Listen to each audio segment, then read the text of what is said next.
Yo, welcome back. Back at it again. We got a little bit of an edit session for one of my recent shoots. Shot this here, I believe, at the Hard Rock Hotel Casino. This is in the valet area. I forgot what it's actually called, like the valet room. I'm not supposed to be shooting here. Just pick up the camera, set up incognito in the corner. Make sure you walk around. I don't know if anyone else is like me, but I try to get to a location as early as I can. That way I can scope around and see where the best little areas are to shoot. That way, with an establishment like this, in most places really, if you try to ask people if you could shoot, then they're most likely going to say no. But if you just go ahead and get set up, do your thing, just try to get as many shots as you can before somebody comes through and tries to stop you, then at the end of the day, they're not going to make you erase your shots, right? So you got the shots you needed.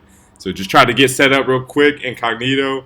Try to get your client to get there as soon as possible. Just try to, that way, if you have everything set up, you all have already talked about the looks, you've already exchanged a mood board, etc.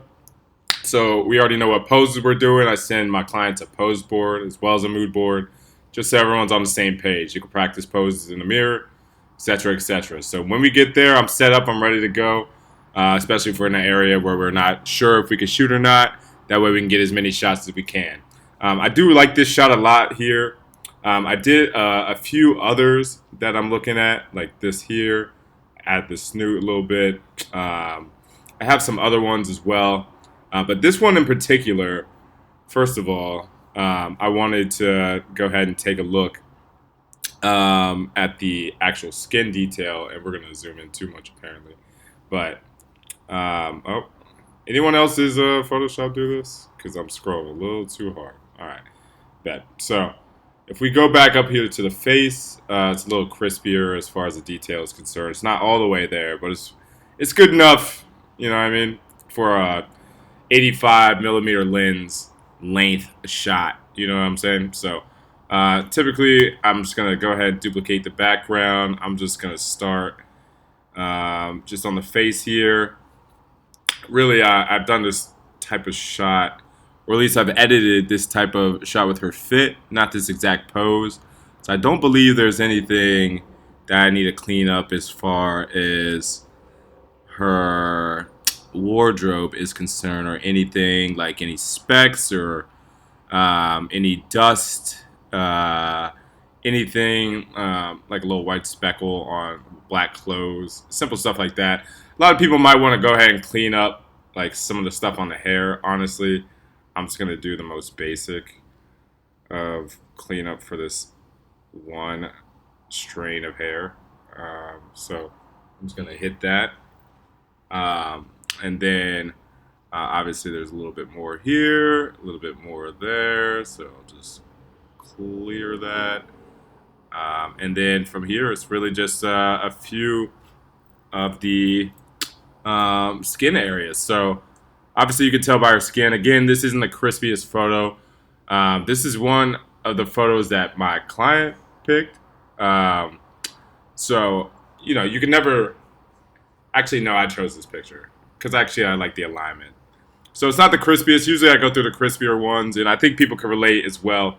When I say crispy, I mean like detail. You can see like pore on pore. But sometimes, I would say like 30% of my shots actually come out crystal clear. And sometimes it's not for the pose that you really wanted it to be for. I run into that all the time. I'll probably make a video on that about like just getting home, opening the shots that you took, and then you might see one where it's a great pose, great composition, and then you realize it's not 100% in focus, and it's just absolute buzzkill. But sometimes I still keep those because they're far enough away where people aren't gonna like really zoom in that hard. You know what I mean? Like, look at this already. Like, it's just a little bit of stuff. Like, I'm not even going crazy. Like, because I don't need to. I'm not worried about it. Again. So, honestly, we're good to go there, fam.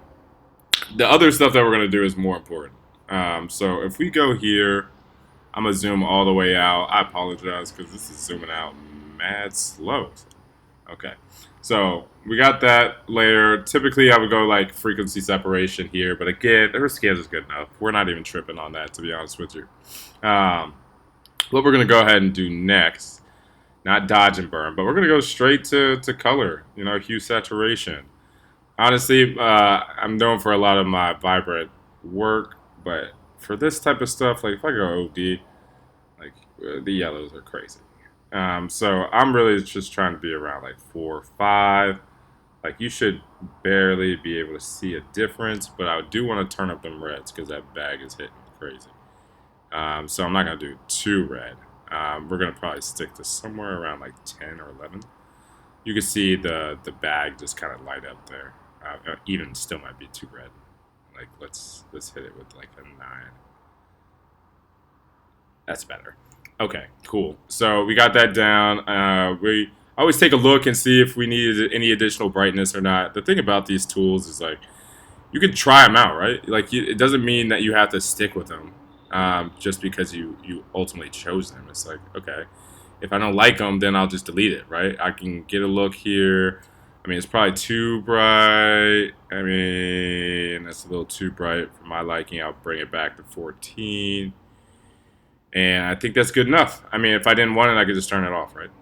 So you could just do that. I mean, you could check out the exposure as well, but I'm not really tripping on the exposure.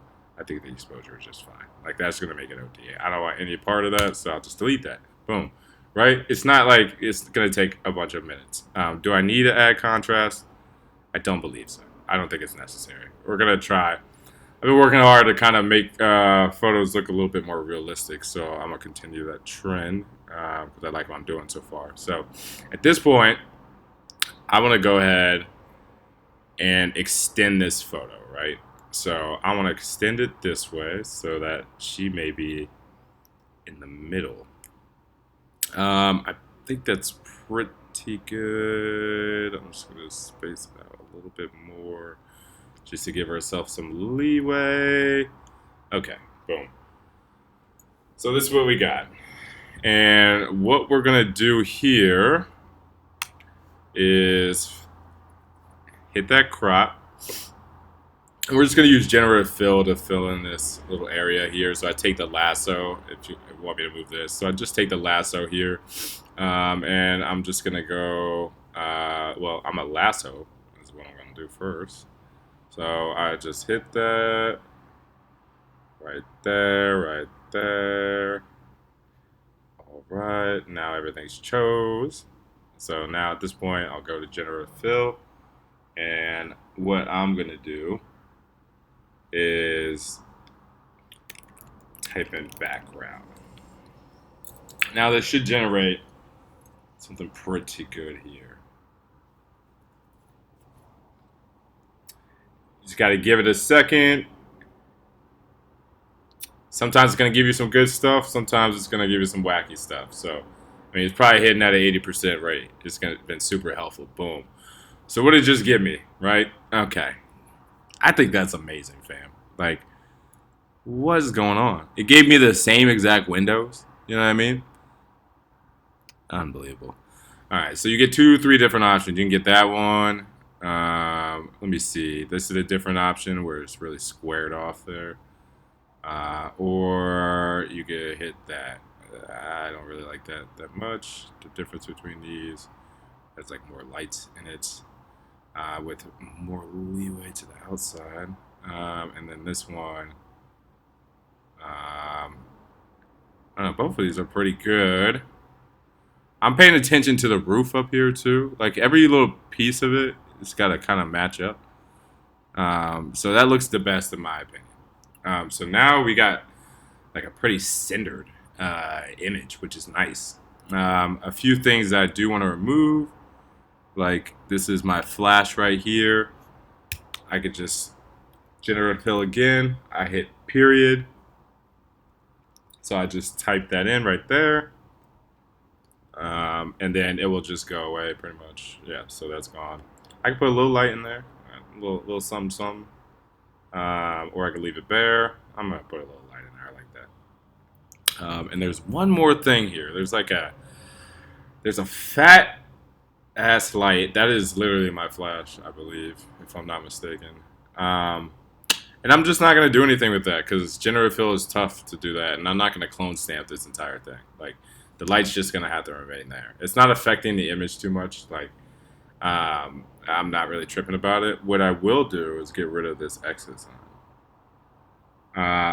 Now I have to remember whether or not I included this, like, because sometimes you'll do a batch of photos and you'll realize that you took out little pieces of a previous photo. It might be the same location, different photo, different pose, but you want to be sure to stay consistent with the items that you're taking out. That way the items can flow, right? If you're looking through 4 or 5 photos that you post and one of them has a sign in the back, but the other one is the same location, same outfit, and then it doesn't have the thing in the back, and then the next one does, it just looks inconsistent, in my opinion. So I like to just go ahead and get rid of that stuff.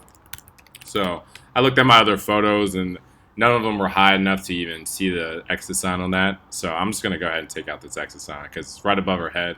And I feel like it's really taken away from her in the photo, to be honest with you. So you see how that worked there. So we got, boom, almost like a spotlight over her now instead of like the exit sign. They literally just took out the sign. So I don't know. Maybe the exit sign adds value. I mean, y'all are going to have to let me know because now I feel like I don't like that that spot's empty. I don't know. It's just kind of distracting, but it's not. So we're just gonna leave it off. And then boom, you're. It's just like that. So I appreciate y'all checking me out. I'll continue to do these edits and just kind of show you my workflow. Again, this is my workflow. Not everybody is the same. This is what works for me right now. Especially with shooting with the 85 or off-camera flash, and not being too detailed with like beauty shots and stuff, because that's when you're gonna have to take a little bit more time on skin detail, and you're talking about learning a bit more of micro dodge and burn, etc. I'm just working with a Sony A7 II with the FE Sony 85 millimeter 1.8. You feel me? I'm doing the best I can out here. So sometimes I don't really capture the skin detail like some of them other joints that you see on the internet and Instagram. They got all kind of crazy photos. You try not to, compare yourself, but just go out there and do the best you can. Try to understand lighting the best you can. I got I believe it's a 35.4-inch softbox Autobox, or it just kind of flowing from this direction. So I got it on a tripod facing about 45 degrees downward this way. That's where this light is hitting her face. And you can, let me see if I can even see the light in her eyes. Yeah, so you can kind of see the light in her eyes as well. Again, all this hair stuff, man, I'm not really tripping about that, to be honest with you. Like, especially, like, unless you're paying my studio fee, which I do beauty shots in the studio, but that's a premium price there. Because again, I'm gonna have to do all the little editing and stuff I don't mind if I'm getting paid what my rate is here. But otherwise, yeah, not the picture looks just fine, right? I'm gonna go ahead, crop it up, and then yeah, we're good to go. I appreciate y'all joining me, and y'all have a blessed day. All right, I'll see you next time.